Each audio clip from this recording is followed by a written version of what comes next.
My name's Alex, and I'm going to show you how to touch up eyes in Photoshop.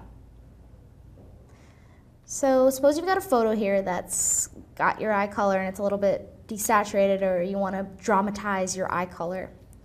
I like to do that a lot in photos. So what you're going to do is, the first thing is you're going to add a layer, and then you're going to pick the color you want. So I want my eyes to be kind of a much lighter green color. And right away I'm just going to go ahead and just draw right over my eyes.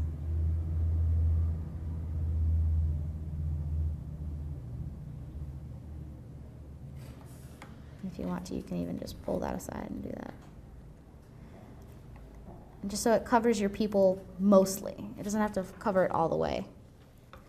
And then you want to merge those layers by selecting both and then merge layers. And then you can go to your layer opacity up here, and you can do either multiply, that's going to make it darker, so I wouldn't do that. You can do overlay, which makes it a little bit lighter. Soft light. Screen. I personally really like overlay.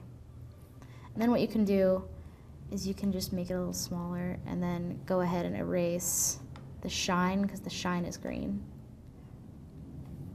My name is Alex, and this is how you touch up eyes in Photoshop. Thank you.